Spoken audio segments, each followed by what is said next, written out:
Selamat siang, saya Marta Miranda Manurung akan menjelaskan artikel analisis laporan keuangan yang akan menganalisis aktivitas pendanaan, investasi, dan operasi pada studi kasus PT Mega Perintis Terbuka dan PT Matahari Department Store Terbuka dalam rentang waktu 2020 hingga 2021. Untuk abstrak, pendahuluan dan teoritis akan saya skip. Dan saya akan menjelaskan secara singkat latar belakang kedua perusahaan yang terpilih, yakni Mega Perintis dan Matahari Department Store, yang kedua perusahaan tersebut bergerak dalam bidang fashion di Indonesia. Langsung saja ke hasilnya. Jadi hasil penelitiannya untuk aktivitas pendanaan pada PT Mega Perintis Terbuka secara keseluruhan total liabilitas dari tahun 2020 ke 2021 menurun, terdapat pada liabilitas tidak lancarnya. Lanjut, pada Matahari Department Store, secara keseluruhan juga terjadi penurunan, di mana keduanya baik dari liabilitas lancar dan liabilitas tidak lancar itu menurun.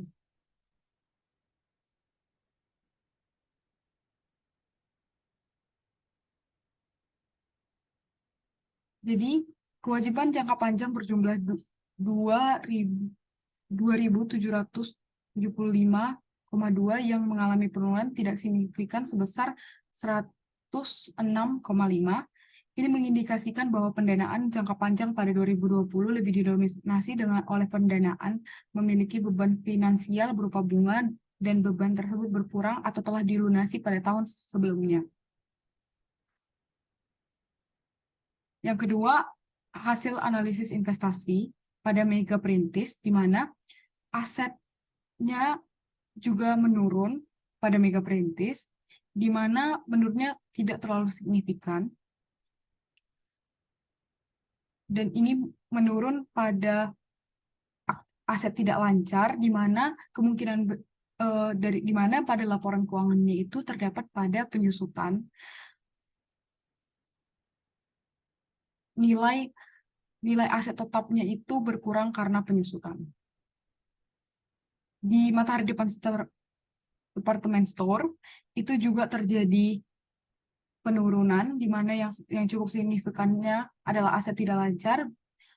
Begitu juga seperti halnya pada Mega Perintis, di mana pada laporan keuangan besarnya penurunan pada aset tetap itu adalah seperti nilai aset tetapnya yang berkurang atau penyusutan. Yang ketiga adalah analisis operasi, di mana keterangan saldo kas pada Mega Perintis itu berkurang. Begitu juga pada namun tidak seperti itu pada Matahari Department Store, yakni meningkat. Baik, itu hasilnya. Kita masuk ke pembahasannya saja biar lebih rinci. Jadi baik, yang pertama itu adalah pembahasan dengan aktivitas pendanaan pada PT Mega Perintis, di mana kalau kita lihat dari liabilitas lancar dan liabilitas tidak lancar, dari hasil perhitungan di atas menunjukkan pada tahun 2021 perusahaan mengalami kenaikan pada nilai liabilitas jangka pendek dari tahun sebelumnya dan terjadi penurunan pada nilai liabilitas jangka panjang di tahun sebelumnya. Penurunan liabilitas jangka panjang diakibatkan oleh salah satu penurunan signifikan dari pinjaman bank jangka panjang. Penurunan ini disebabkan oleh nilai sekarang utang jangka panjang pada biaya perolehan diamortisasi yang sudah jatuh tempo dalam jangka waktu 1 tahun. Baik, pada PT Department Store Terbuka itu dalam hasil perhitungannya mengalami penurunan baik dalam nilai liabilitas jangka pendek dan jangka panjang di tahun sebelumnya, dan ini diakibatkan oleh penurunan signifikan dalam pinjaman bank. Hampir sama seperti amortisasi, hampir sama seperti Mega Perintis. Jadi standar dari rasio likuiditas, kita akan menggunakan rasio ini untuk membantu mengetahuinya. Baik, yang pertama itu rasio likuiditas pada Mega Perintis. Di dalam laporan keuangannya tidak tersedia persediaan sehingga pada rasio cepatnya tidak bisa dinilai. Namun pada rasio lancar dan rasio kasnya dapat disimpulkan bahwa pada tahun 2020 rasio lancar peta Mega Perintis sebesar 153. Angka tersebut bisa dikatakan baik dikarenakan aset lancar perusahaan bisa menjamin likuiditas perusahaan. Pada 2021, rasio lancar atau current ratio pada Mega Perintis meningkat menjadi 169. Hal tersebut hampir sesuai dengan standar industri rasio likuiditas sebesar 2 kali. Dengan demikian kemampuan melunasi kewajiban jangka pendek perusahaan tersebut pada tahun 2021 bisa dikatakan baik. Hal tersebut dapat dikatakan setiap Rp1 kewajiban lancar perusahaan hanya akan dijamin oleh aktiva lancar sebesar 1,69. Pada rasio cepatnya tidak bisa dinilai karena PT Mega Perintis tidak memaparkan berapa jumlah persediaan mereka. Pada perhitungan rasio kas, dari 2001 mengalami penurunan menjadi 5%. Pada tahun 2020 dan 2021, rasio kas belum memenuhi syarat perusahaan, yakni 100%. Hasil perhitungan juga mengindikasi setara kas perusahaan tidak dapat menutupi liabilitas lancar jika perusahaan mengalami likuiditas. Baik, untuk Matahari Department Store,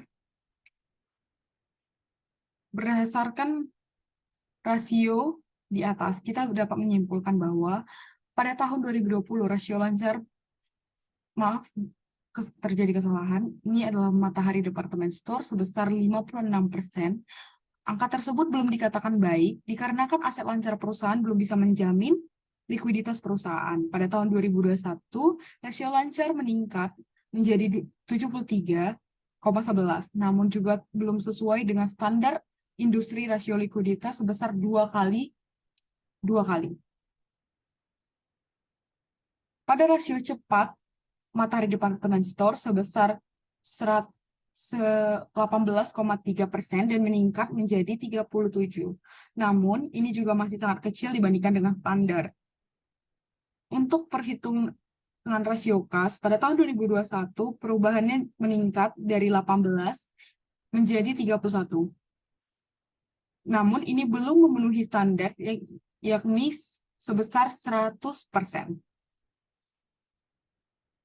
Rasio selanjutnya adalah rasio solvabilitas, di mana untuk mengetahui apakah suatu perusahaan dapat melunasi semua kewajibannya, termasuk jangka pendek dan jangka panjang, dengan aktiva atau kekayaan yang dimiliki perusahaan. Dengan standar industrinya sebagai berikut, pada PT Mega Perintis, dengan menggunakan debt to equity ratio dan debt to equity asset, dapat disimpulkan bahwa pada 2020 rasio utang terhadap ekuitas menunjukkan angka sebesar 116,4%. Angka tersebut masih tergolong aman, namun angka itu mengindikasi bahwa perusahaan mempunyai utang yang lebih besar daripada modal atau ekuitas. Begitu pula pada tahun 2021, di mana angka rasio semakin menurun hampir 20% pada tahun 2000 dari tahun 2020. Dan perlu diingat bahwa rasio solvabilitas ini berbeda dengan rasio likuiditas, semakin kecil semakin baik. Pada tahun 2020, rasio utang terhadap aset menunjukkan angka sebesar 53,7%. Angka tersebut masih tergolong aman karena dikarenakan angka tersebut mengindikasi bahwa perusahaan mempunyai total utang yang lebih kecil dari total asetnya, sehingga aset perusahaan dapat mengatasi likuiditas perusahaan. Namun pada 2021, angka rasio menurun sebanyak 4 kali dari tahun 2020. Penurunan menunjukkan bahwa perusahaan menjadi semakin baik. Pada PT Matahari Department Store dari debt to equity ratio dan debt to asset ratio, kita dapat menyimpulkan bahwa pada tahun 2020 rasio utang terhadap ekuitas menunjukkan angka sebesar 987%. Angka tersebut sangat berbahaya, maaf di sini terjadi kesalahan. Angka tersebut mengindikasikan perusahaan tersebut mempunyai utang yang lebih besar daripada modal dan ekuitasnya. Begitu pula pada tahun 2021, walaupun penurunannya menjadi 481,6, namun ini termasuk angka yang masih sangat besar. Lanjut, pada tahun 2020, rasio utang terhadap aset menunjukkan 90%, dan angka tersebut tidak tergolong aman, dikarenakan mengindikasi bahwa perusahaan mempunyai total utang lebih besar daripada total asetnya. Walaupun terjadi penurunan juga, namun penurunannya tidak signifikan dan angka tersebut masih cukup besar. Kita lanjut ke pembahasan aktivitas investasi, di mana kita akan membahas tentang aset. Yang pertama, pada PT Mega Perintis, kita menggunakan, dari asetnya, dilihat bahwa mengalami kenaikan pada aset lancar dan juga penurunan pada aset tidak lancar karena bernilai negatif. Jadi kita juga bisa menggunakan rasio imbal hasil aset dan ekuitas dengan menggunakan data laba bersih, total aset, dan total ekuitas berikut.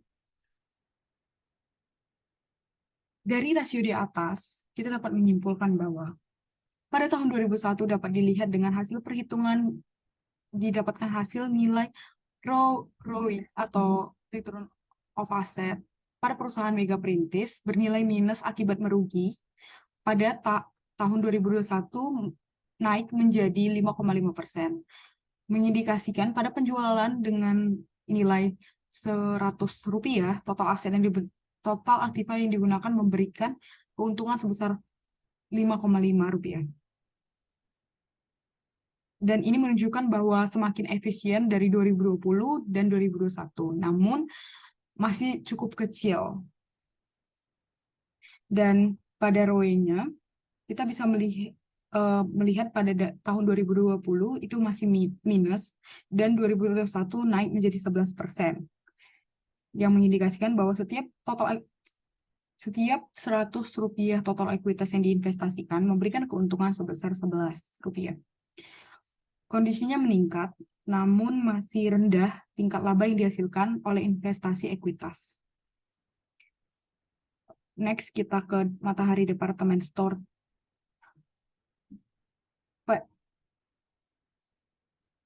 Baik dalam aset lancar dan aset tidak lancar, itu sama-sama mengalami penurunan. Penurunan aset ini dipengaruhi dengan penyusutan mesin perusahaan dan penyusutan tanah, bangunan, dan prasarana. Dan kita menggunakan rasio imbal hasil aset lagi dengan data yang sama. Baik dari rasio ini bisa dilihat bahwa pada tahun 2020 sama seperti Mega Perintis, Matahari Department Store juga mengalami rugi sehingga hasilnya minus. Namun pada tahun 2021 PT Matahari Department Store jauh lebih meningkat dibanding dengan Mega Perintis, yakni sebesar 15,6. Dan pada ROI-nya itu naik sangat-sangat signifikan dari minus menjadi hampir 100%.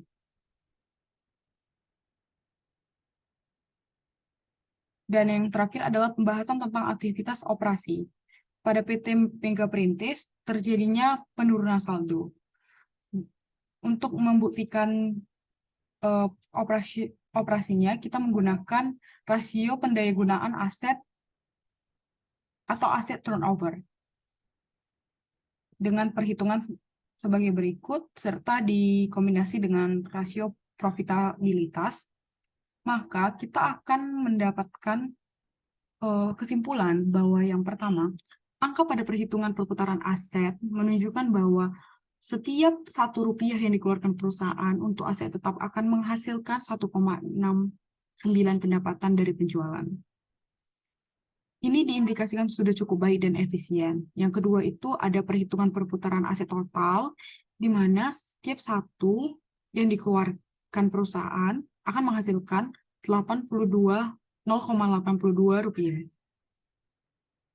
Dan ini dinilai belum optimal dan tidak sepadan. Yang ketiga itu ada angka perhitungan perputaran kas menunjukkan bahwasanya setiap satu rupiah dari kas terdapat 40,84 rupiah pendapatan dari penjualan. Dan ini sudah cukup bagus. Namun hal tersebut juga berarti perusahaan terlampau banyak mengalokasikan asetnya untuk operasional sehingga kas di tangan menjadi sedikit. Hal tersebut sangat berbahaya jika perusahaan melakukan likuiditas. Yang keempat ada gross profit margin pada tahun 2020 dan 2021 menunjukkan angka 54% dan 55%. Artinya volume penjualan atau setiap Rp1 dari penjualan bersih akan menghasilkan laba kotor sebesar 0,54 dan 0,55. Nilai ini dikatakan cukup bagus karena standar industri itu adalah 26,6. Pada nomor 5, yaitu adalah operating profit margin pada tahun 2020 menunjukkan nilai minus. Dan 2021 itu masih berada di angka 0, sehingga nilainya tidak bisa dikatakan bagus karena rasio standar industri itu ada di 4,6%. Yang keenam adalah perhitungan rasio net profit margin pada tahun 2020 menunjukkan minus, dan 2021 juga masih berada di 0, sehingga tidak bisa dikatakan bagus karena standarnya adalah di 5,7%. Baik, kita ke Matahari Department Store.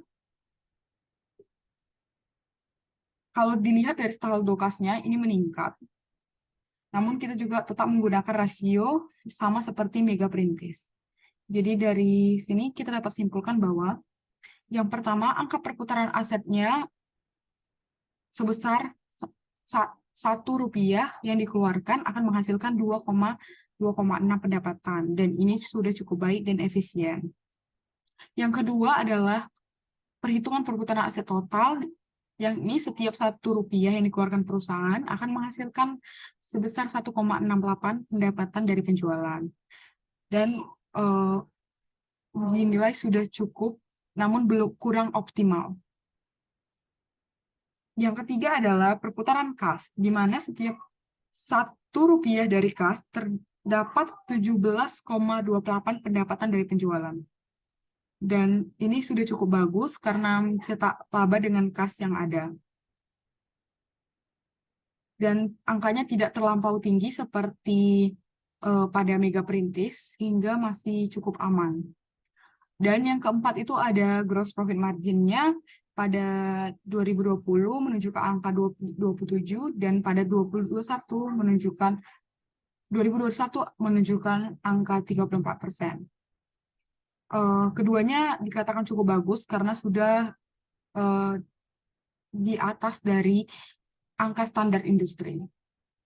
Yang kelima ada operating profit margin. Pada tahun 2020 nilainya itu minus. Namun pada tahun 2021 menjadi 10. Dan 10% ini sudah sangat baik karena standar industrinya adalah 4,6. Walaupun pada tahun 2020-nya merugi. Perusahaan berhasil mengembalikan operating profit margin-nya menjadi 10% pada tahun berikutnya. Dan yang terakhir itu adalah perhitungan rasio NPM pada tahun 2020 dan 2021 tidak jauh beda, berada di angka 8%. Artinya setiap 1% penjualan bersih akan menghasilkan laba kotor sebesar 0,8. Jika melihat dari rasio standar industrinya adalah 5,7, ini sudah menunjukkan angka yang baik karena Matahari Department Store berada pada posisi 8%. Baik, kita kasih kesimpulan. Jadi dari kesimpulannya, Matahari Department Store jauh lebih baik dalam mengelola utang dan juga mengelola aset. Begitu juga dengan penjualan bersihnya. Namun, kedua perusahaan tersebut banyak menanamkan kas yang mengakibatkan cukup berbahaya jika perusahaan mengalami likuiditas. Sekian penjelasan dari analisis laporan keuangan saya.